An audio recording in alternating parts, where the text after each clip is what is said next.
നമസ്കാരം. കൊല്ലത്ത് നിന്ന് വീണ്ടും ഒരു ദുരന്ത വാർത്ത.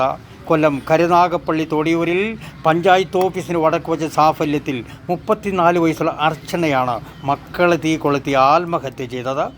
മക്കളായ 8 വയസ്സുള്ള അനാമിക, 2 വയസ്സുള്ള ആരവ് എന്നിവർ പൊള്ളലോടെ ആലപ്പുഴ മെഡിക്കൽ കോളേജിൽ ഗുരുതരമായ നിലയിൽ ചികിത്സയിലാണ്. കുടുംബ പ്രശ്നമാണ് ആത്മഹത്യയ്ക്ക് കാരണമെന്ന് പ്രാഥമിക നിഗമനം.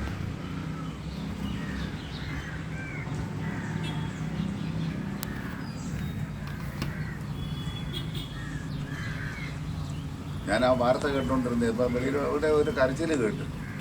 അപ്പോൾ ഞാൻ വിചാരിച്ചു എൻ്റെ കൊച്ചുമോനും വല്ലതും ആയിരിക്കും. ചെന്ന് വെളിയിലോട്ട് നോക്കിയപ്പോൾ അവിടെ ഒത്തിരി ആൾ കൂടും. അപ്പോൾ ഒരു പയ്യൻ ഇവിടെ വന്നു. ഞാൻ കോടാലി ഇങ്ങോട്ട് വരണം. അവിടെ ഒരു വീട്ടിൽ തീ പിടുത്തം വീട് അതൊന്ന് കഥവ് പൊളിച്ച് അകത്ത് കയറാൻ. ഞാൻ പെട്ടെന്ന് അടുക്കളയുടെ വാതിൽ കോടാലി ഇരിക്കുന്നു, നീ പോയി എടുത്തോളാം. അവൻ കോടാലി എടുത്തുകൊണ്ട് പോയി, ഞാനും കൂടെ പെട്ടെന്ന് പോയി ചെന്ന് അടുക്കളയുടെ വാതിൽ വെട്ടി പൊളിച്ച് അകത്ത് കയറിയപ്പം ഇതാ കാണുന്നു, തീ കിടക്കുന്നു.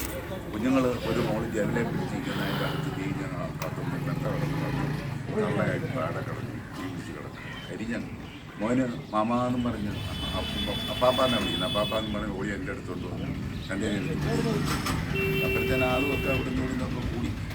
ഇതാണ് നടന്ന സംഭവം. പിന്നെ ഉടനെ ഫയർ സ്റ്റേഷൻ അറിയിച്ചു.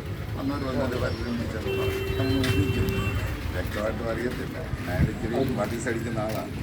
ഇനി അതിനെ തുടർന്ന് കഴിഞ്ഞ ദിവസം എന്താ പറയുക ശാശി പ്രശ്നം ഇവിടുന്ന് അവർ സ്ഥിരമായിട്ട് പാല് വാങ്ങിക്കുന്നത്. ഇവിടെ താമസത്തിന് വന്ന കാലം തൊട്ട് രാവിലെ 7:30 മണി 8 മണിയാകുമ്പോൾ ഈ കുഞ്ഞുങ്ങളൊക്കെ ഇവിടെ വരും. ചിലപ്പോൾ കൊച്ചുങ്ങളെ ഈ മൂത്ത കുഞ്ഞായിരിക്കും. ഇപ്പം തള്ളയും മക്കളുടെ വരും, പാലൊക്കെ വാങ്ങിച്ചു. അങ്ങനെ 3 കൊല്ലം കൊണ്ട് ഇവിടുന്ന് അപ്പം ഞങ്ങളിവിടെ താമസമായ കാലത്ത് ഇവർ വന്ന് താമസിക്കുമോ?